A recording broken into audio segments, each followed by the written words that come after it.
பத்திரிகை மற்றும் ஊடக நண்பர்களுக்கு வணக்கம். திமுகவை பேசினா அண்ணாமலை கோவம் வருது. திமுகவோட கலைஞர் கருணாநிதியோட காயின் வெளியீட்டு ஃபங்க்ஷனுக்கு கூட்டணியில் இருக்கிற ராகுல் காந்தி அவங்கள எல்லாத்தையும் ஏன் கூப்பிடல, கூட்டணியில் இல்லாத கள்ள கூட்டணியில் இருக்கும் பாஜகவை ஏன் கூப்பிட்டீங்க அப்படிங்கிற ஒரு கேள்வியை எங்கள் பொதுச் செயலாளர் முன் வச்சார். அதே மாதிரி ஸ்டாலின் என்ன சொன்னார், இது மத்திய அரசு நடத்துகிற ஃபங்க்ஷனு, மாநில அரசு நடத்துகிற ஃபங்க்ஷன் இல்லை அப்படின்னு சொன்னதுக்கு, இல்லைப்பா எனக்கு வந்து அழைப்பதில்லை, மாநில அரசு லோகோ போட்டு மாநில அரசு ஃபங்க்ஷன் தான் வந்துச்சு அப்படின்னு சொன்னார். இதுதான் நடந்தது. இங்கே யாரும் பாஜகவின் தலைவரை பற்றியோ பாஜகவை பற்றியோ அண்ணாமலை பற்றியோலாம் யாரும் கண்டுக்கவும் இல்லை, சீண்டவும் இல்லை, பேசவும் இல்லை, ஒரு ஆளாக மதிக்கவும் இல்லை. இது நடந்தப்போ அவரே உள்ளே வர்றார். அண்ணாமலை உள்ளே வந்து என்ன சொல்கிறாரு, அறிவுஜீவி, உலகத்தின் அரசியல் ஞானம் அனைத்தையும் தெரிந்தவர் என்ன சொல்கிறாரு, எம்ஜிஆரோட புகழ் இங்கே கும்மிடி பூண்டியோடு சுருக்கிட்டீங்க. இப்போ பாருங்கள், கருணாநிதிக்கு அங்கேருந்து கொண்டு வந்து ராஜ்நாத் சிங் வந்தங்காட்டிக்கு ஜார்க்கண்ட் பேப்பரில் வரும், காஷ்மீர் பேப்பரில் வரும், எம்ஜிஆரோட புகழ் வந்து இங்கேயே சுருக்கிட்டு இங்கே மட்டும்தான் இருக்குது அப்படிங்கிறார். அண்ணாமலைக்கு நான் இந்த நேரத்தில் ஒரு பேர் கொடுக்கணும்னு விரும்புகிறேன். நான் இந்த அண்ணாமலை மாதிரி கோவப்பட்டு இமோஷன் ஆகி பதன்னு பேசுகிறதுலாம் நமக்கு வராது. நிதானமாக அறிவுபூர்வமாக பகுத்தறிவோடையே சொல்கிறேன், அண்ணாமலை ஒரு அரசியல் கோமாளி. ஏன்னா இந்த காயின் ரிலீஸ் பண்ணது எதுக்குன்னு அவருக்கு புரியல. புரட்சித் தலைவர் எம்ஜிஆர் வந்து பார்த்தீங்கன்னா உலகம் முழுவதும் இன்னைக்கும் பேசக்கூடிய ஒரு தலைவர். அவரை தெரியாத ஆட்களே கிடையாது. காஷ்மீர் என்ன, ஜார்க்கண்ட் என்ன, உலகம் முழுவதும், சிங்கப்பூர், மலேசியா, எந்த இடத்துல எடுத்தாலும் அவருக்கு ரசிகர்கள் ஏராளமானவர் இருக்காங்க. இவங்க என்னமோ வந்து எம்ஜிஆரை பற்றி இங்கே மத்திய அரசுலேருந்து ஒரு அமைச்சரை கூப்பிட்டு வந்து இங்கே நிறுத்தி ஒரு ஃபங்க்ஷன் நடத்தி அவரை பற்றி பேசினா உடனே எம்ஜிஆரை பற்றி இந்தியா பூரா போகும். அதுக்காக தான் காயின் ரிலீஸ் பண்ணி இருக்கிறாங்கங்கிறது அண்ணாமலையோட அறிவு கெட்டினது. அவ்வளோதான். உண்மையில் என்னன்னா, புரட்சி தலைவர் எம்ஜிஆருக்கு காயின் ரிலீஸ் பண்ணங்காட்டிக்கு மத்திய அரசுக்கு தான் பெருமை. எம்ஜிஆருக்கெல்லாம் இவங்க காயின் ரிலீஸ் பண்ணி ஒரு பெருமையெல்லாம் கொண்டு வரணுங்கிற அவசியம் கிடையாது. அவர் ஆல்ரெடி உலகத்தின் உச்சத்தின் புகழ் பெற்ற ஒரு தலைவர், இன்றும் மக்கள் மனசில் வாழ்ந்து கொண்டிருக்கிற ஒரு தலைவர். அவருக்கு காயின் ரிலீஸ் பண்ணங்காட்டிக்கு பரவாயில்லையே, மத்திய அரசு எம்ஜிஆருக்கு காயின் ரிலீஸ் பண்ணி மத்திய அரசுக்கு தான் பெருமை. இதை முதல் அண்ணாமலை புரிஞ்சுக்கணும், நல்லா மைண்டில் ஏற்றிக்கணும். இது தெரியாமல் புரட்சி தலைவரோட புகழ் இங்கே கொண்டு போகிறோம் அங்கே போகிறோம். இதுக்கு பதில் சொன்னோம், அவ்வளோதான். இதுக்கு எங்கள் பொதுச் செயலாளர் இதே தான் சொன்னார். அவர் சிஎம்மாக இருக்கிறப்பெல்லாம் நீங்கள் பிறந்திருக்க மாட்டீங்க தம்பி. அது மட்டும் இல்லை, உங்கள் கட்சியில் யார் ஆட்சியிலையும் இல்லை, உங்கள் கட்சியில் தலைவர்களே இல்லை. நீங்கள் இன்றைக்கி உருவான கட்சியில் வந்து டைரக்ட் அப்பாயின்மெண்ட் ஆகி ஒரு ஹெட்டாக உட்காந்துருக்கிறீங்க. அவர் தனியாக புரட்சி தலைவர் தனியாக ஒரு கட்சி ஆரம்பித்து அவரே உருவாகி அந்த கட்சியில் அவர் இருக்கும் வரை அவர் தான் முதலமைச்சராக இருந்துட்டு போனாருன்னு சொன்னார். உடனே கோவம். இந்த அண்ணாமலை பொறுத்த வரைக்கும் என்னென்னா, இன்ஃபீரியாரிட்டி காம்ப்ளெக்ஸ், ஒரு பதட்டம் வந்துடும் நினைக்கிறேன். யாராவது கேள்வி கேட்டாங்கன்னா போதும் உடனே பதட்டம் வந்துடும். எப்போவுமே பொதுவாக சொல்லுவாங்க, நீங்கள் நிறைய டாக்டர்ஸ்கிட்ட இல்லை நிறையா அறிவுபூர்வமாக பேசுகிறவங்ககிட்ட கேட்டு பாருங்கள், என்றைக்குமே ஒரு கான்ஃபிடென்ட்டாக இருக்கிற ஒரு தன்னம்பிக்கையோடு இருக்கிற ஆள் என்றைக்குமே பதட்டமே படமாட்டான். எந்த ஒரு சூழ்நிலையிலையும் கருத்தால் மோதக்கூடிய ஒரு தராதரம் இருக்கிற அறிவு இருக்கிற ஒரு ஆளாக இருப்பான். எப்பயுமே அந்த பயம், ஐயோ நம்மளோட யாராவது நம்மளை சொல்லிடுவாங்களோ, ஐயோ நம்மளை யாராவது பாயிண்ட் பண்ணால் உடனே நம்மளோட ஏதோ ஆயிருமோ இதாயிருமோன்னு பயப்படக்கூடியவங்களாக தான் பிதட்டுவாங்க, அப்படியே வளருவாங்க. அது மட்டும் இல்லை, கத்துவாங்க, ரிப்பீட் பண்ணுவாங்க. ஏன்னா எத்தனை தடவை பார்த்துருக்குறோம் மீடியாவில் ஒரே கேள்வியை திரும்ப நான் சொல்கிறேன் கேட்டுக்கிட்டே இருப்பார். மீடியாவாக இருந்தாலும் சரி, நான் கமலாலயத்தில் கேள்விப்பட்டேன், அவர் அலுவலகத்தில் தூக்கி எறியறது என்ன வீசுறது என்ன, அவர்னால ஃபஸ்ட் அவரையே கண்ட்ரோல் பண்ண முடியறதில்ல. அவர் சுயத்தை அவர் கண்ட்ரோல் பண்ணாமல் கண்டபடி பேசுகிறார். அவர் வாயை அவர்னால கண்ட்ரோல் பண்ண முடியல. இதுதான் உண்மை. இது நான் சொல்லலை, நிறைய பேர் இது வரைக்கும் சொல்லிட்டாங்க, நீங்களும் விசாரிச்சுக்கோங்க. இதுதான் உண்மை. இன்றைக்கி இப்படி இருக்கிற நிலைமையில் இந்த அரசியல் கோமாளியாக இருக்கிற அண்ணாமலை என்ன பண்ணுறாரு, தமிழ்நாட்டில், ஏன்னா இப்போ நான் கேட்குறேன், தமிழ்நாட்டில் தமிழக மக்களாக இருந்தாலும் சரி, தமிழ்நாடாக இருந்தாலும் சரி, ஒரு நாகரீக அரசியல் செஞ்சு கொண்டிருக்கிற ஒரு பூமி, ஒரு நாடு. அங்கே அமித்ஷா மோடி பண்ணிகிட்டு இருக்கிற மாதிரி அரசியல் இங்கே தமிழ்நாட்டில் கிடையாது. இங்கே வந்து பெரியவங்களுக்குனா மரியாதை கொடுப்போம், பெண்களுக்குனா மரியாதை கொடுப்போம். நம்ம நின்றுட்டுனா ஒரு பெரியவங்க இருந்தால் எந்திரிச்சு இடம் கொடுப்போம். அந்தளவு மரியாதையும் பக்குவமும் பண்பும் நாகரிகமும் நிறைந்த மண் தமிழக மண். அது நிறைந்த நாடு தமிழ்நாடு. இங்கே அரசியலும் அப்படித்தான் இருக்கிறது. நான் ஒரு எடுத்துக்காட்டு கேட்குறேன். இப்போ சப்போஸ் அண்ணாமலையோட அப்பா அரசியல் இருக்கார், சரியா? அண்ணாமலை அரசியல் இல்லை. அவங்க அப்பாவை இப்படி தரக்குறைவாக பேசினோம்னா அண்ணாமலை ஏற்றுப்பாரா? கேட்குறேன், கேள்வி முன் வைக்கிறேன். இல்லை அண்ணாமலையோட குழந்தைகளுக்கு பெரியவங்களை இப்படி தான் தரக்குறைவாக பேசணும்னு அண்ணாமலை சொல்லி கொடுத்து வளர்த்துவாரா? நான் கேட்குறேன். நாங்கள் யாரும் அப்படி வளர்த்த மாட்டோம். பெரியவங்களுக்குனா மரியாதை கொடுக்கணும், ஒரு கருத்து சொன்னால் கருத்தால் பண்ணணும்னு நினைப்போம். அவங்க அப்பாவை திட்டினா அவருக்கு எப்படி இருக்கும்? அவர் ஒரு வேளை அரசியல் இருந்து அரசியல் இப்படி அவரை வந்து அநாகரிகமாக தரக்குறைவாக நாங்கள் திட்டினா அண்ணாமலைக்கு எப்படி இருக்கும்? இதெல்லாம் வந்து அண்ணாமலைக்கு புரியணுங்கிறதுக்காக சொல்கிறோம். எங்கள் இயக்கம் புரட்சி தலைவி அம்மா அவரால் வளர்க்கப்பட்டு இன்றைக்கி வந்து எடப்பாடியார் தலைமையில் இருக்கோம். நாகரிகமான அரசியல் பண்ணக்கூடியவங்க. அவரை ஒரு ஆளாகவே நாங்கள் மதிக்கிறது இல்லை. இப்போ கோயம்புத்தூர்லலாம் பார்த்தீங்கன்னா கொடும்பாவே அவருக்கு எரிக்கல. ஏன்னா அவர் ஒரு ஆளே கிடையாது. இங்கே வந்து நின்றுருந்தார். அண்ணே என்ன எடப்பாடி அண்ணே பாருங்கண்ணே அரவக்குறிச்சி இல்லைண்ணே எப்படியா ஜெயிக்க வைங்கண்ணே என்னமோ சொல்கிறாரு. கும்பிடு போடல அது போடல இப்படி வந்து நின்று எம்ஆர் விஜயபாஸ்கர் அண்ணங்கிட்ட அண்ணே கொஞ்சம் பார்த்துக்கண்ணே ஆமாண்ணே அண்ணே சுற்றிக்கிட்டே இருந்தார். இந்த பூனைக்குட்டி காலை சுற்றும்ல அந்த மாதிரி அண்ணே 2021 எப்படியா ஜெயிக்க வச்சுருங்கண்ணே அண்ணே அவர் சொன்னார். அந்த மாதிரி நல்ல கேமராண்ணே நல்லா படம் பிடிக்கும் பாருங்க, இப்படி தான் பிடிச்சிக்கோங்க, இப்படி தான் நின்றுருந்தார். அண்ணே நின்றுருந்தார்.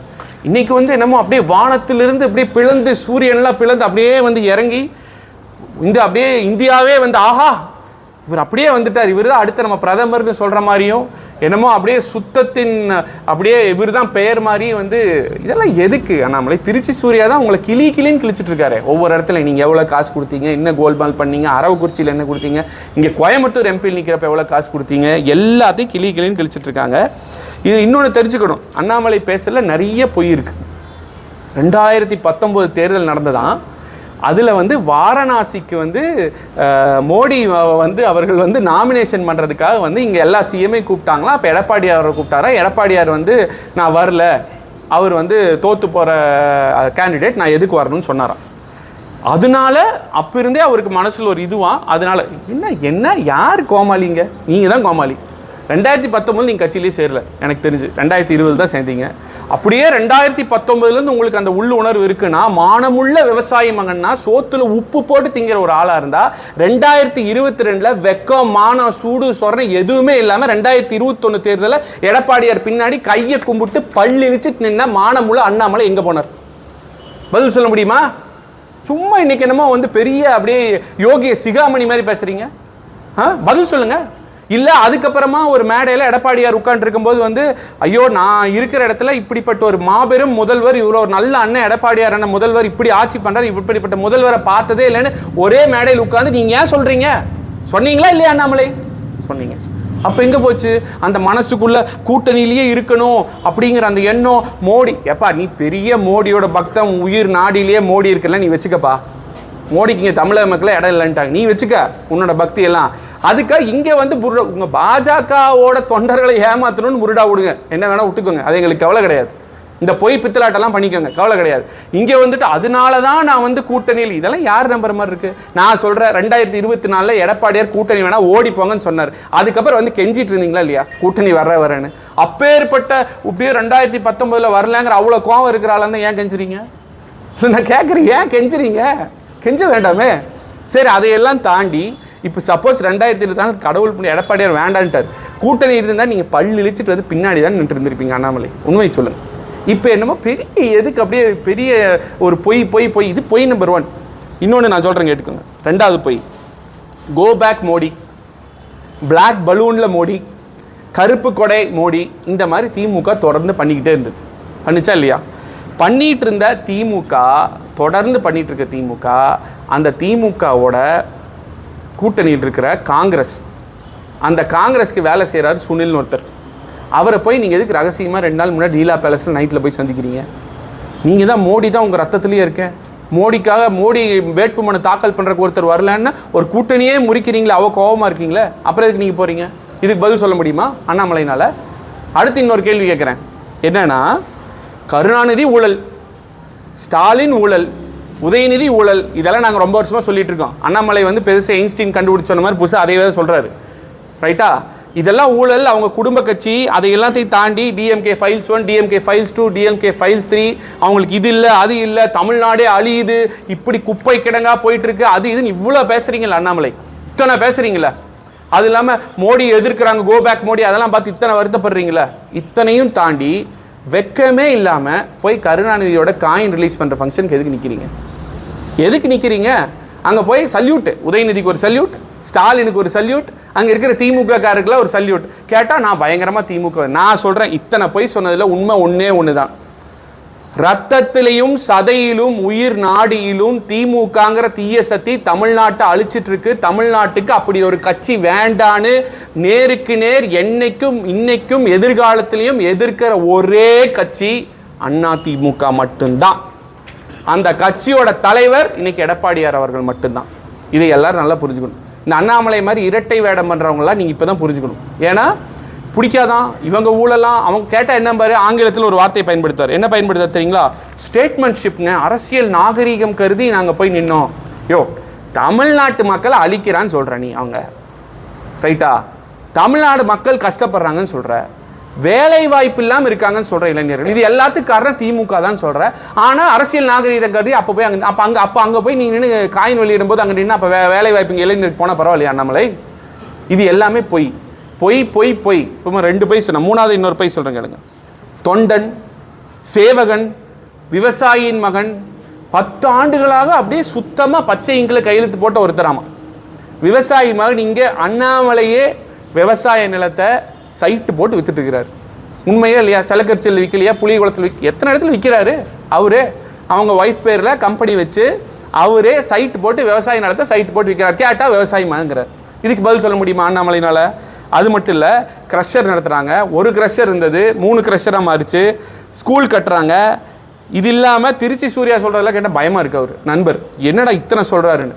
இது எல்லாத்தையும் தாண்டி அவர் சொல்கிறாரு நான் வந்து தூய்மையானவன். அது அதிமுக இத்தனை பேர் இருந்தார், எல்லாரும் சொந்தமாக தொழில் தொண்ணி தான் செலவு பண்ணிட்டு இருக்கிறோம். இங்கே இருக்க அத்தனை பேருமே. அண்ணாமலை கேட்டதுக்கு என்ன சொன்னார்? ஓசியில் எப்படி நண்பர்கள் இருக்காங்களாமா, 6 லட்ச ரூபா அவர் வீட்டுக்கு ஒரு வாடகை கொடுக்குறாங்க, இன்னொரு 6 லட்ச ரூபா அவங்க பாதுகாப்புக்கு வரவங்க வீட்டுக்கு வாடகை கொடுக்குறாங்க, 10 லட்ச ரூபா வாடகை. அந்த கியா காரு 40-50 லட்ச ரூபா காரு. நான் என்ன சொல்கிறேன்னா, ஒரு ஐபிஎஸ் அதிகாரிக்கு ஆரம்ப சம்பளம் 56,000, அலவன்ஸோட 72,000 ஏதோன்னு சொல்கிறாங்க. அப்போ இவ்வளோ சம்பளம் வாங்கிட்டு இருக்கிற ஒருத்தர் ஒரு 10 வருஷத்தில் எப்படி இத்தனையை சேர்த்து இவ்வளோ பெரிய கியா காரு, இத்தனை பங்களா, இத்தனை செக்யூரிட்டி, இத்தனை காசு, இத்தனை பணம், இத்தனை எப்படி வந்துச்சு? இதுக்கு பதில் சொல்ல முடியுமா? நண்பர்கள் கொடுத்தாங்க. நான் என்னப்பா அப்படி நண்பர்கள் இருந்தால் எங்களுக்கு கொஞ்சம் இன்ட்ரடியூஸ் பண்ணி வைங்கப்பா. என்ன அவ்வளோ நண்பர்கள் இருக்காங்களா? காசை எடுத்து கொடுத்துக்கிட்டே இருப்பாங்க போல கேட்குறப்பெல்லாம் பயங்கரமான நண்பர். அப்போ நீங்கள் எந்த ஒரு அரசு பதவியும் இல்லாமல் கவுன்சிலர் ஆகிற கூட துப்பு இல்லாமல் உங்களால் இவ்வளோ பணம் சம்பாதிக்க முடியுதுன்னா, நாளைக்கெல்லாம் நீங்கள் தெரியாதனமா ஒரே ஒரு எம்எல்ஏ ஏதோ கட்சி தயவுனால், அதுவும் சொந்தமாக முடியாது. ஏன்னா 30 வருஷமாக நீங்கள் ஆகலை, எங்கள் தயவில் தான் ஆனீங்க. ஏதோ ஒரு எம்எல்ஏ ஆகிட்டீங்கன்னா எவ்வளோ சம்பாதிப்பீங்க? உங்களெல்லாம் வந்து கையில் பிடிக்கவே முடியாது. ஸோ பணம் எங்கேருந்து வந்தது? பணம் பணம் பணம். அண்ணாமலைக்கு பணம்னா காசு காசு காசு. இது மட்டும்தான் ஒரு நோக்கமே. அதுதான். இங்கே எம்பி எலெக்ஷனில் ஒரு வசூல் வேட்டார், அந்த பக்கம் எண் மக்கள் யாத்திரையில் ஒரு வசூல் வேட்டார். காசு காசு. இங்கே இருக்க இண்டஸ்ட்ரியலிஸ்ட்டை காசு, எல்லார்கிட்ட தொடர்ந்து காசு தான் வாங்கிட்டு இருக்காங்க. இது அவங்க கட்சியே சொல்கிறாங்களே, அவங்க கட்சியில் இருக்கவங்களே சொல்கிறாங்க. அது மட்டும் இல்லை, ஒரு வார் ரூம் வச்சு அவங்க கட்சியில் இருக்கவங்களே திட்டுறது அவங்க கட்சிக்காரங்களே சொல்கிறாங்க. ஸோ இந்த மாதிரியான ஒரு ஆள் தான் அண்ணாமலை. ஒரு சுத்தமான கை, எந்த ஒரு இதில் அப்படின்னா சொல்லுங்கள், வாங்க பேசலாம், நம்ம ஒத்தைக்கு பேசலாம். இதை நான் ரொம்ப நாளாக சொல்லிட்டு இருக்கேன். தைரியம் இருந்தால், உண்மையான ஆண்மகனாக இருந்தால், திராணி இருந்தால் ஒரு ஸ்டேஜ் போடுங்க, நான் வரேன். இது அன்னைக்கு நான் சொன்னது கோயம்புத்தூர் எம்பி எலெக்ஷன் அப்போ ஐ எம் வெயிட்டிங்னு சொன்னேன். நீங்கள் வரல. அதுக்கப்புறம் ஏதோ ஒரு இண்டஸ்ட்ரியல் ஃபங்க்ஷனுக்கு நான் வராது தெரிஞ்சுட்டு போய் அங்கே பேசிட்டு அதுக்கப்புறம் ராமச்சந்திரன் வரலன்னு புருடா விட்டுருந்தீங்க, பொய் சொல்லிட்டு இருந்தீங்க. நான் என்ன சொல்கிறேன்னா, உண்மையாக சொல்கிறேன். உங்களை பற்றின உண்மை விவரங்களை எடுத்து புட்டு வைக்கிறேன். நேருக்கு நேர் சொல்லுங்கள். நீங்கள் என்னை பற்றி சொல்லுங்கள் வாங்க, இல்லை எங்களை பற்றி சொல்லுங்கள், நாங்கள் பதில் சொல்ல தயாராக இருக்கோம். ஒரு மேடை போடுங்க, வாங்க பேசலாம். வரமாட்டார். ஏன்னா நான் சொன்ன மாதிரி பயம். அவர் ஒரு பேடி, அவர் ஒரு கோழை. அவரால் முன்னாடி வந்து சந்திக்கவே முடியாது. சந்திக்க திறமையான ஆளாக இருந்தால் இருப்பார். எங்கே பச்சவந்தி மாதிரி எங்கே தேவையோ அந்த மாதிரி மாறிப்பார். அப்போ 21 தேவைன்னா இப்போ எம்ஆர் விஜயபாஸ்கருக்கு ஒரு கும்பிடு, எடப்பாடி அண்ணனுக்கு ஒரு கும்பிடு, சுற்றி இருக்கவங்களுக்குலாம் ஒரு கும்பிடு, எல்லாத்துக்கும் சால்வா அண்ணா அண்ணா அண்ணா அண்ணா அண்ணா அண்ணா அண்ணான்னு சுற்றுவார். தேவையில்லைன்னா அதுக்கப்புறம் பெரிய அவர் அப்படியே வந்து இது பண்ண மாதிரி பண்ணுவார். இதுதான் அவரோட உண்மையான தம்பம். பண்பில்லாதவர். எந்த ஒரு இதுக்கும் ரவுடிகளை கூப்பிட்டு போஸ்டிங் போடுறோன்னு அவங்க கட்சிக்காரங்க தான் சொல்கிறாங்க. நம்மளாம் சொன்னோம். நீங்கள் வந்து ஐபிஎஸ் அதிகாரி, ஐபிஎஸ்னால் என்ன, ரவுடிகளை முடக்க வேண்டிய ஒரு பதவியில் இருக்க வேண்டிய ஒரு ஆள். அதையெல்லாம் விட்டு போட்டு ரவுடிகளை எல்லாத்தையும் கூப்பிட்டு நீங்கள் பதவி போட்டு உங்கள் கட்சியில் ரவுடிகள் அதிகமாக இருக்கிறாங்க அப்படின்னு சொல்கிறாங்க. அதுக்கு பதில் நீங்கள் சொல்ல முடியுமா? சொல்ல முடியாது. இப்போ நான் கடைசியாக சொல்கிறது ஊழலாட்சின்னு ஒன்று சொல்லியிருக்காரு. அதாவது அதிமுக வந்து ஊழலாட்சி, ஊழல் பண்ணுது அப்படின்னு சொல்லி பயங்கரமாக கடுமையாக பேசியிருக்காரு. அதே மேடையில் நான் பேசியிருக்காரு, நான் பார்த்தேன். நான் என்ன கேட்குறேன்னா, ஊழலாட்சின்னு சொல்கிறேன். நீங்கள் 2021 கூட்டணி வைக்கும்போது தெரியலையா? இல்லை அத்தனை தேசிய விருது மத்திய அரசுலேருந்து கொடுக்கும்போது தெரியலையா? இல்லை தமிழ்நாடு தான் நம்பர் 1 ரேங்கிங்கில் இருக்குன்னு தொடர்ந்து 4 வருஷமாக ரேங்கிங்கில் 4-5 வருஷமாக எடப்பாடியார் முதலமைச்சராக இருந்தப்போ ரேங்கிங்கில் நம்பர் 1 ஸ்டேட்டாக வந்தது. அப்போ தெரியலையா? அப்போ எல்லாம் தெரியாத ஊழல் இப்போ 24 கூட்டணி இருந்ததுன்னா உங்களுக்கு தெரிஞ்சிருக்காது ஊழல் ஆட்சின்னு. சும்மா இப்போ 24 கூட்டணி இல்லை கெஞ்சி பார்த்தா வரல, இவங்களை எப்படியா எதிர்க்கணுங்கிறக்காக ஏதோ ஒரு பொய்யை சொல்லணுங்கிறக்காக ஊழல் ஆட்சி ஊழல் பண்ணாங்கன்னு சொல்கிறீங்க. நான் என்ன கேட்குறேன், பொதுவாக எல்லா ஆளுங்கட்சி தான் திட்டுவாங்க. அண்ணாமலைக்கு என்ன நடந்ததுன்னு தெரியல. எதிர்கட்சியான அஇஅதிமுகவை திட்டிகிட்டு இருக்காரு. இப்போ ஆள்றது திமுக, அது அவங்களுக்கு தெரியுமா இல்லையான்னு தெரியல. ஆட்சி பண்ணிட்டு இருக்கிற திமுகவை தான் நீங்கள் திட்டணும். எதுக்கு அண்ணா திமுகவை திட்டிட்டு இருக்கிறீங்க? இதிலிருந்து திமுகவுக்கும் அண்ணாமலைக்கும் என்ன கூட்டணிங்கிறது ஒவ்வொரு விதமாக வெளியே வந்துட்டுருக்கு. இதுவும் ஒரு விதமான விஷயம் தான். ஏன்னா இங்கே அதிமுகவை திட்டணுங்கிற அவசியம் கிடையாது. அதிமுக ஆளுங்கட்சியிலே இல்லை. அது மட்டும் இல்லை, ஊழலாட்சின்னு சொன்னீங்களே. இப்போ நான் சொல்கிறேன், 2014 இது எங்கள் பொதுச் செயலாளரும் சொன்னது, 2014 55 லட்சம் கோடி இருந்தது கடன். அதை 10 வருஷம் ஆட்சி முடிச்சு மோடி 2024 168 லட்சம் கோடி கடனாக உயர்த்தி இருக்கிறாங்க. நீங்கள் என்ன ஆட்சி பண்ணியிருக்காரு மோடி 10 வருஷமா? என்ன ஊழலற்ற ஆட்சி? அது மட்டும் இல்லை, இவங்க பெருசாக சொல்கிறாங்க மேம்பாலம் இது சரியில்லை அது சரியில்லை இது குறைவு அது குறைவுலாம் சொல்லிட்டு இருக்காங்க. 2023 டிசம்பரில் சத்ரபதி சிவாஜி மகாராஜுக்கு ஒரு சிலை கட்டுறாங்க மகாராஷ்டிராவில். மோடியே 2023 டிசம்பரில் போய் திறந்து வைக்கிறார். 2023 டிசம்பருக்கு இன்னைக்கு 24 டிசம்பர் வந்துருச்சா? வரல. இன்னும் 1 வருஷம் கூட ஆகலை, பேஞ்ச மலைக்கு சிலையே சாஞ்சிச்சு. இதுதான் உங்களோட குவாலிட்டி ஆஃப் ஒர்க். என்னமோ அப்படியே மகாராஷ்டிராலேயும் மத்திய பிரதேசலையும் பாலாறும் தேனாரும் ஓடுற மாதிரி அப்படியே இங்கே அதிமுக ஆட்சி செஞ்ச கடைக்கு தான் அழிஞ்சு போன மாதிரி. ஏப்பா, அங்கே இருக்கிறவங்களே வேலை இல்லாமல் இங்கே தானப்பா வேலை செய்கிறாங்க. அண்ணாமலை, அங்கே இருக்கிறவங்களுக்கு வேலை இங்கே யார் போட்டு கொடுக்குறா? அங்கே வேலை என்ன இங்கேயே வராங்க? வரல. நீங்கள் பாஜக ஆட்சி ஒரு மிகப்பெரிய பிரம்மாண்டமான ஆட்சி மாதிரிலாம் சும்மா சொல்லாதீங்க. இந்த தடவை ஏதோ தப்பி தவறி ஜெயிச்சிட்டிங்க, அவ்வளோதான். இல்லைனா கவர்மெண்ட்டே ஃபார்ம் ஆகிருக்காது. அதுவும் நீங்கள் சொந்தமாக கவர்மெண்ட் ஃபார்ம் பண்ணல, அங்கே இங்கே தயவு வச்சு தான் கவர்மெண்ட் ஃபார்ம் பண்ணுறீங்க. அதனால தான் இன்றைக்கி ஸ்டாலினை பிடிச்சி தொங்கிட்டு இருக்கிறீங்க. எங்களுக்கு தெரியும், எங்களுக்கு தெரியாமலாம் ஒன்றும் கிடையாது. அது மட்டும் இல்லை, எலக்டோரல் பாண்ட் ஸ்கேம், இந்த ஸ்கேமில் 6000 கோடி ஊழல் யார் பண்ணா? இதை பற்றி என்னைக்காவது அண்ணாமலை பேசியிருக்காரா? பேச சொல்லுங்க. அடுத்த ப்ரெஸ் மீட் இந்த கேள்வி கேளுங்க. ஊழல் கட்சின்னு சொல்றீங்களே சார், நீங்க நல்லா கேளுங்க சார், என்ன வேணா கேள்வி கேளுங்க. எலக்டரல் பாண்ட் ஸ்கேம்ல 6000 கோடி பாஜக ஊழல் பண்ணதை பத்தி உங்களோட பதில் என்னன்னு கேளு. இது எல்லாத்துக்கும் பதில் இருக்குமான்னு இருக்காது. ஏன்னா அவர் 20000 புக் படிச்சிருக்காருங்க, அவருக்கு எல்லாத்துக்கும் பதில் இருக்கணும். 20000 புக் படிக்கிற சாதாரண விஷயமா? எவ்வளோ பெரிய மேதாவி, எவ்வளோ புக் படிச்சிருக்காரு, அவர்கிட்ட கேளுங்க, கண்டிப்பாக பதில் வச்சிருப்பார். இவர் இன்னைக்கு தரம் தாழ்ந்து தவறான வார்த்தைகளை பேசி கொண்டிருக்கும் ஒரு நபர் என்ன பண்ணியிருக்காருன்னு நான் சொல்கிறேன். 7.5% ஒரு ஒதுக்கீட்டில் இப்போ கூட ரூபிகான்னு ஒரு பொண்ணு கிருஷ்ணகிரியில் MMC மெட்ராஸ் மெடிக்கல் காலேஜில் படிச்சிருக்கு, MBBS. அந்த பொண்ணு சொல்லுது 7.5% இல்லைன்னா எனக்கு கிடச்சிருக்காங்க. 2000 மாணவர்களுக்கு மேலே இது வரைக்கும் படிச்சிருக்காங்க. மேம்பாலங்கள் கட்டி கொடுத்துருக்குறாங்க, குடிமராமத்து பணிகள் கட்டி கொடுத்துருக்குறாங்க, புதிய மாவட்டங்கள் அவர் முதலமைச்சராக இருந்து எத்தனையோ ஒதுக்குனாங்க. கொரோனா சமயத்தில் அவ்வளோ நிதி நிலைமை பிரச்சனை இருந்தாலும் அதை கட்டுக்குள்ள கொண்டு சாப்பாடு இல்லாதவங்களுக்கெல்லாம் அம்மா உணவகத்தில் சாப்பாடு கொடுத்தாங்க.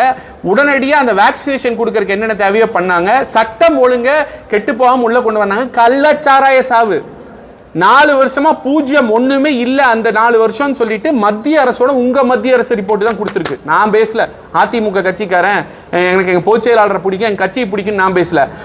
மத்திய அரசோட ரிப்போர்ட் வந்திருக்கு. 14 மெடிக்கல் கல்லூரி கொண்டு வந்திருக்காங்க, ஆர்ட்ஸ் காலேஜ் கொண்டு வந்திருக்காரு, இந்த சட்டக்கல்லூரி கொண்டு வந்திருக்காரு. அது மட்டும் இல்லை, சிறந்த மாநில விருது அத்திக்கடவு அவினாஷ் திட்டம் கொண்டு வந்திருக்கிறோம். 2000 மினி கிளினிக் கொண்டு வந்திருக்கோம். பார்லிமெண்ட் முன்னாடி விவசாயிக்கு அத்தனை நாள் போராடினாங்க. மோடியும் சரி மத்திய அரசாங்கம் சரி ஒன்றுமே பண்ணல. ஆனால் இந்த டெல்டா விவசாயிக போய் அப்ரோச் பண்ணால் டெல்டாவை பாதுகாக்கப்பட்ட வேளாண் மண்டலமாக உருவாக்கி காட்டுனது எடப்பாடியார் தான். இத்தனை பண்ணார் இவர். நீங்கள் இத்தனை பண்ண ஒருத்தரை யூடியூப் இன்ஃப்ளூயன்சராக இருந்துக்கிட்டு, அண்ணாமலையில் கட்சி தலைவர் கிடையாது, யூடியூப் இன்ஃப்ளூயன்சராக இருந்துக்கிட்டு கொஞ்சம் கூட வெக்கமான சூடு சொரணம் எதுவுமே இல்லாமல் ஒரே ஒரு கவுன்சிலர் கூட ஜெயிக்கிறதுக்கு துப்பு இல்லாமல் 30 ஆண்டு காலமாக எம்எல்ஏ ஜெயிக்காம எங்க தயவோட கெஞ்சி 4 எம்எல்ஏ தமிழ்நாட்டில் ஜெயிச்சுட்டு, அதுக்கப்புறம் இப்போவும் போன தடவை 2014 நீங்க தனியாக பிஜேபி நின்னப்ப வாங்கின வாக்கு வங்கி விட கம்மியாக வாக்கு வாங்கிட்டு இப்பேற்பட்ட 4.5 ஆண்டுகள் முதலமைச்சராக இருந்து சாதாரண ஆளாக இருந்து இன்னைக்கு இவ்வளோ பெரிய உயரத்துக்கு எம்எல்ஏ மந்திரியா இத்தனை செய்து கொடுத்துருக்கிற ஒருத்தரை பற்றி கேள்வி கேட்கறதுக்கு என்ன துப்பு இருக்கு, திராணி இருக்கு அண்ணாமலை? நான் கேட்குறேன். ஒரே ஒரு செங்கல் நிறுத்தி வச்சிருப்பீங்களா தமிழ்நாட்டு மக்களுக்காக? இது வரைக்கும் நீட் நீங்க கொண்டு வந்ததுக்கு அவர் 7.5% சொல்யூஷன் அவர் கொடுத்தாரு. நீங்க பிரச்சனையை தவிர ஏதாவது ஒரு விஷயம் தமிழக மக்களுக்கு பண்ணியிருப்பீங்களா? பிஜேபி மண்ணில் அண்ணாமலை தலைவராகி 3 வருஷத்துக்கு மேலே ஆகுது. இப்போ வரைக்கும் ரெனியூவல் பீரியட் ஓடுதுன்னு சொல்லிட்டு இருக்காங்க. இப்போ வரைக்கும் ஏதாவது பண்ணியிருக்காரா? ஒன்றுமே கிடையாது, சுத்தமாக கிடையாது. இவ்வளோ பண்ணியுமே வந்து எடப்பாடியாரை தரக்குறைவாக பேசுகிறாருன்னா ஒன்று அண்ணாமலை அடிப்படை அரசியல் அறிவில்லாத கோமாளியாக இருக்கணும், இல்லைன்னா மனநலம் குன்றியவராக இருக்கணும். இதில் எந்த ஆள் அவருங்கிறது அவர் தான் முடிவு பண்ணிக்கணும். இது இப்படிலாம் சொன்னோம்னா இவங்களுக்கு புரியும். ஆனால் இவங்க பாஸ் 2 பேர் இருக்காங்க மேலே, மோடி அமித்ஷா, அவங்களுக்கு புரியாது. அவங்களுக்கு புரியறதுக்காக சொல்கிறேன். आप बोल रहे हैं ना आपका नेता अन्नामलई, वो नेता नहीं है, पक्का जोकर है, उसको कुछ नहीं पता है इधर तमिलनाडु में क्या चीज हो रहा है, ग्राउंड में पीपल क्या फील कर रहा है, वो सब कुछ नहीं पता है. सिर्फ बकवास बात करता है, एल्डर्स को रेस्पेक्ट नहीं करता है, कुछ भी बात करता है. मेरे को लग रहा है उसको कुछ प्रॉब्लम है दिमाग में, इसलिए ऐसे बात कर रहा है. जाके माइक, शायद माइक मिल रहा है मतलब हो गया, पक पक पक पक पक करता है. कुछ डेटा नहीं है, कुछ ग्राउंड रियलिटी नहीं है, कुछ भी बकवास करते, कुछ भी बात करते. पहले भी बीजेपी इधर नहीं था, तमिलनाडु में बीजेपी नहीं था पहले भी, अभी भी नहीं है. Annamalai cherry in the ice cake, इधर आके इतना बकवास करके, हाँ मैं बोल रहा हूँ, मैं चैलेंज कर रहा हूँ मोदी जी और अमित शाह जी, आपको चैलेंज कर रहा हूँ. आप कभी भी तमिलनाडु क्षेत्र से कभी भी आप जीत नहीं सकते. ये तमिलनाडु क्षेत्र द्राविड का क्षेत्र है. इधर तमिलनाडु को लोग को सबको पता है बीजेपी का इंटेंशन क्या है और अन्नामलई का इंटेंशन क्या है. आप बोल दीजिए, आपका जोकर नेता नहीं है, आपका जोकर को बोल दीजिए चुपचाप बैठना चाहिए. इधर तमिलनाडु का अंदर आके एल्डर्स को ऐसे नहीं बात करना है, चुपचाप होना चाहिए. ये हम बोल रहा हूँ. மோடி ஜி அமித்ஷா ஜி என்ன சொல்கிறேன்னா, உங்களுக்கு தமிழில் சொன்னால் புரியாது, ஹிந்தியில் சொன்னால் தான் புரியும். அண்ணாமலை பெரிய லீடர் நீங்கள் நினச்சிட்டு டெல்லியில் உட்காந்துருந்தீங்கன்னா அது உங்கள் தப்பு. அவர் ஒரு அரசியல் கோமாளி. அவர் இங்கே வந்து அவருக்கு ஒரு பெரியவங்ககிட்ட எப்படி பேசணும், என்ன தேவை, மக்களோட மனநிலையை என்னன்னு ஒன்றும் தெரியாது. பிஜேபி முதலே தமிழ்நாட்டில் இல்லை, யார் தயவு இல்லைன்னா நீங்கள் ஜெயிக்க முடியாது. இப்போ அண்ணாமலை வந்ததுக்கப்புறம் இந்த கேக் மேலே செரி வைக்கிறதுன்னு சொல்லுவாங்க, அந்த மாதிரி இன்னும் சுத்தமாக தயவு இல்லாமல் தான் போயிட்டு இருக்கிறீங்க. ஒழுங்காக வாயை மூடிட்டு இருக்க சொல்லுங்க உங்கள் அண்ணாமலையை, எங்களுக்கும் பேச தெரியும், கொஞ்சம் அடக்கி வைங்கன்னு சொல்லியிருக்கேன். அவ்வளோதான், வேற ஒன்றும் இல்லை. இதை கேள்வி இருந்தால் கேளு. எடப்பாடி குறித்து தாங்கள் தெரிவித்த கருத்தை ஒருபோதும் நான் வந்து வாபஸ் வாங்க மாட்டேன், என்னுடைய கருத்து வந்து நிலையானது தான். ஆமாம், அவர் பெரிய அண்ணாமலை இதே மாதிரி தான் எலெக்ஷனும் சொன்னார். கொஞ்சம் கூட வெக்கமே இல்லாதவர், பொய் சொல்கிறதுக்கு கூச்சமே படாமல் வைக்கப்படுறது. எங்கள் அப்பா மூலமாக கோட்டா சீட்டு மூலமாக தான் நான் வந்தேன்னாரு. எங்கள் அப்பா இறந்தது அப்போது நான் 17 வயசு எனக்கு இருக்கும்போது, 18 வயசில் தான் வந்து நான் பிஇ சேர முடியும். அதை கேட்டதுக்கு என்ன சொன்னார், நான் சொன்னது நான் வாபஸ் வாங்க மாட்டேன். இதில் பெரிய கௌரவமா? பொய்யை சொல்லிட்டு நான் வாபஸ் வாங்க மாட்டேன்னு சொன்னால் பெரிய கௌரவமா? அது என்ன காமிக்குதுன்னா அவரோட பண்பை காமிக்குது. அவருக்கு தலைகணம் ரொம்ப அதிகங்க, ரொம்ப அகந்தை. நேற்று பேசினாரு மேடையில், அகந்தை, தலைகணம், திமிர், இது 3க்கும் பெயர் போனவர் அண்ணாமலை தான். ஏதோ ஒன்று தப்பு பண்ணால் நம்ம என்ன நினைப்போம், ஐயோ தெரியாமல் பண்ணிட்டேங்க, ஆமாம் நான் கூட தவறுதலாக நினச்சிட்டேன், ஆமாம் நான் சொன்னது தப்பு தான் அப்படின்னு சொல்லக்கூடிய பண்பு இருக்கிற வந்து அரசியலுக்கே லாய்க்குள்ள ஒரு ஆள். அப்புறம் திருப்ப வாங்க மாட்டேங்கிறாருன்னா அவர் அவ்வளோதான், அவரோட புத்தியும் தராதரமும் எண்ணமும் அவ்வளோதான்.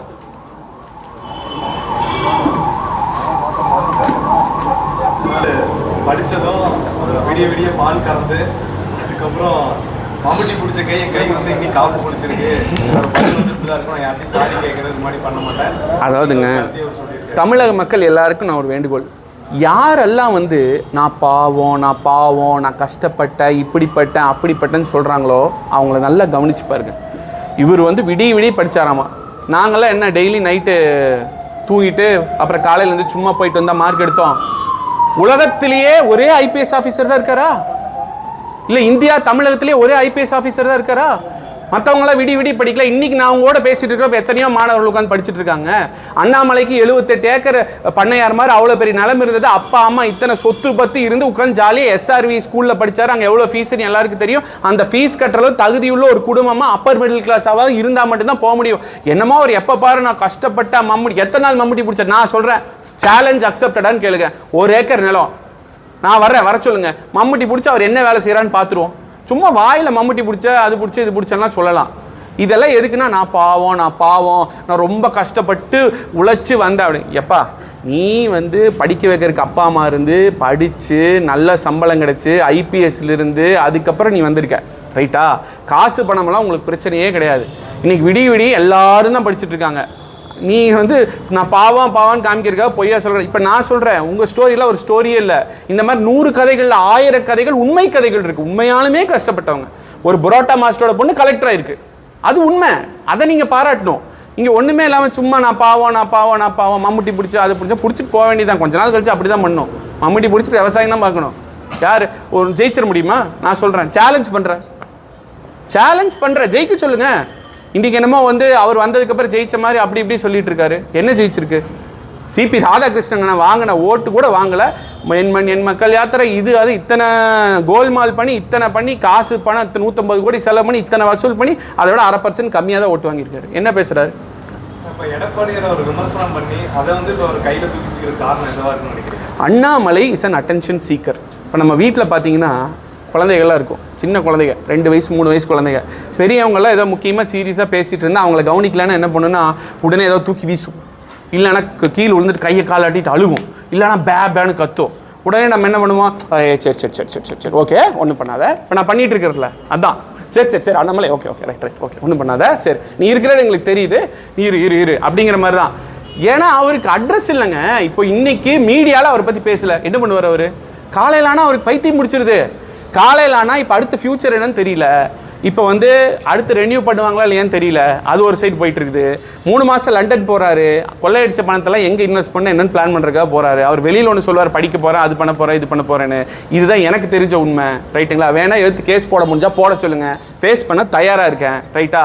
அதுக்கப்புறம் வந்து என்ன சொல்லுவார், நம்ம போயிட்டா 3 மாதம் மக்கள் மறந்துடுவாங்க, போகிறக்குள்ளே ஏதாவது பெரிய குண்டா போட்டு ஏதாவது கான்ட்ரவர்சியாக பேசுவான். இது முதல் தடவை இல்லை. அறிஞர் அண்ணாவை பற்றி பேசுறதுக்கு அண்ணாமலை தகுதி இருக்கா? அறிஞர் அண்ணாவை பற்றி பேசினார், புரட்சி தலைவி அம்மாவை பற்றி பேசினார், இன்னைக்கு எடப்பாடியாரை பற்றி பேசுறாரு. பிரஸ் மீடியா உங்களை எத்தனை பேர் எப்படி பேசியிருக்காரு? எத்தனை பேர் மீடியா ஊடகத்துறை சார்ந்தவங்ககிட்ட நீ எந்த இது, நீ என்ன, அது என்ன கேள்வி, இதை போய் படிச்சுட்டோம், அதை பண்ணிட்டா என்ன இவர் வச்சு ஆளா? நான் கேட்குறேன், யாருப்பா நீ? 4 வருஷம் முன்னாடி அட்ரஸே இல்லாத ஆளு இன்னைக்கு வந்துட்டு என்னமோ ஒரு 4 யூடியூப் சேனல் ஒரு மாதம் 50 லட்ச ரூபா செலவு பண்ணிட்டு உன்னை போடுறாங்க அப்படிங்கிறக்கா நீ உடனே பெரிய ஆள் நினச்சிட்டு இப்படிலாம் பேசினேன் எப்படி? அதனால் அவர் ஒரு அட்டென்ஷன் சீக்கர். அவருக்கு வந்து ஒரு 10 நாள் மீடியா இல்லைன்னா சாப்பாடு ஜீரணமாகாது, படுத்தா தூக்கம் வராது, அதுக்காக இந்த மாதிரி பேசிகிட்டே தான் இருப்பார். புரட்சி தலைவர் புரட்சி தலைவி அப்படிங்கிற வார்த்தை பயன்படுத்தி பேசுகிறாரு. பொதுவாக எதிர்கட்சியில் இருக்கிற தலைவர்கள் அப்படி பேச மாட்டாங்க. ஆனால் அவங்க நாடாளுமன்ற தேர்தல் உட்பட அவங்களுடைய லீடர் உட்பட எல்லாருமே தொடர்ந்து ஏடிஎம்கேயோட லீடர்ஸை வந்து ப்ரொஜெக்ட் பண்ணியிருந்தாங்க. இவரும் ஸ்டேஜில் பேசியிருக்காரு.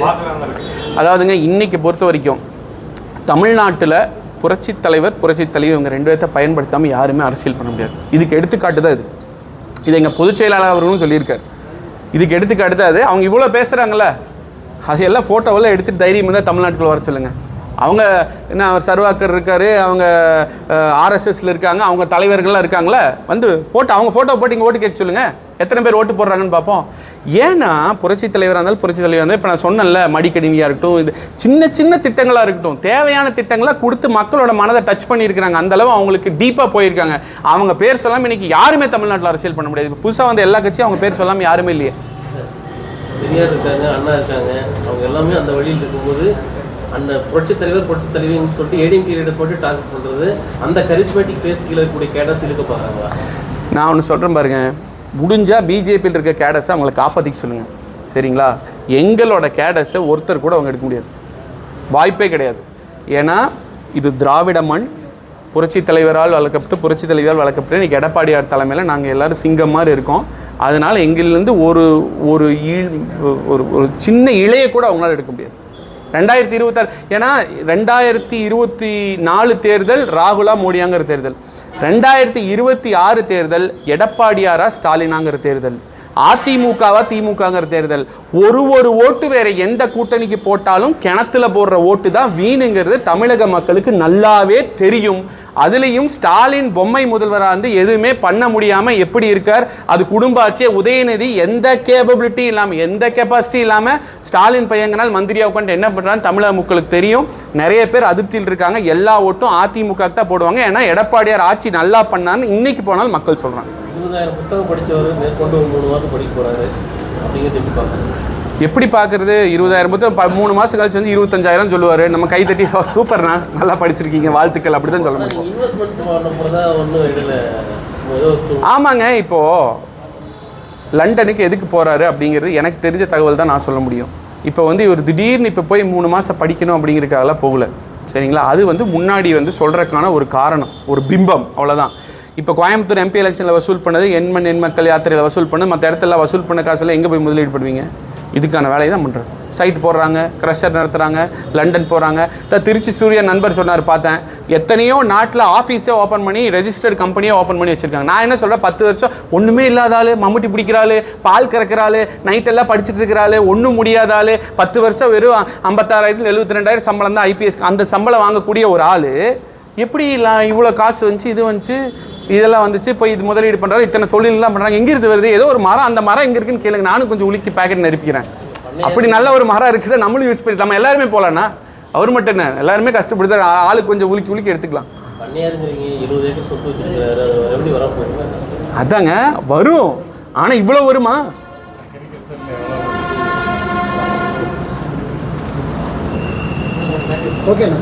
நன்றி. அண்ணா இதுக்கு முன்னாடியே நிறைய டைம் போயிட்டு வந்தாங்கண்ணா. இதுக்கு முன்னாடி போயிட்டு வந்ததில் எத்தனை வேலை வாய்ப்பு, direct job opportunities, indirect job ஆப்பர்ச்சுனிட்டிஸ்னு சொல்லுவாங்க. டைரெக்டாக இது நாள் வரைக்கும் எத்தனை வேலை வாய்ப்புகள் உருவாக்கியிருக்கிறாங்க, எத்தனை இண்டஸ்ட்ரி வந்திருக்கு, எத்தனை முதலீடு வந்திருக்கு. பேப்பர் போயிட்டு வந்து பேப்பரில் சொல்லலாம். அவர் எதுக்காக போகிறாங்கிற பர்சனல் ரீசனுக்குள்ள நான் தலையிட விரும்பல, அது வந்து எல்லாரும் பேசிகிட்டு இருக்கிறீங்க. இந்த பேப்பரில் வந்து பார்த்தீங்கன்னா சொல்லுவாங்க, இத்தனை முதலீடு, அந்த முதலீடு இங்கே வந்திருக்கா, வேலை வாய்ப்பு உருவாயிருக்கா, இதுக்கு முன்னாடி போன முதலீடு என்னாச்சு, இதுக்கெல்லாம் முதல் பதில் கொடுத்துட்டு அதுக்கப்புறம் அடுத்த ஃப்ளைட் ஏற சொல்லுங்கள். இல்லைன்னா போயிட்டு வர அரசாங்க பணம் தான் வீண், பிரயோஜனம் இல்லை. ஒரு மாதம் அந்த மாதிரி தொழில் ரீதியான முதலீடு இருக்கிறதுக்காக போகிறாரு. அப்போ தமிழக மக்கள் இந்த ஒரு மாதத்துக்கு இந்த முதல்வர் இல்லாமல் கஷ்டப்படுவாங்க. முதல்வர் இங்கே இருந்தாலே இல்லாத மாதிரி தான் இருக்குது. ஆனால் அவர் போனார்னா ஒரு வித்தியாசம் தெரியாது. அவர் காலையில் இருந்துச்சு 4 அறிக்கை ஏதாவது சொல்கிறது கையெழுத்து போட்டு விடாமல் இருந்தால் நாங்கள் நிம்மதியாக தமிழக மக்கள் தமிழ்நாட்டை பார்த்துக்குவாங்க, சந்தோஷமாக போயிட்டு வரட்டும். நன்றி, தேங்க்யூ.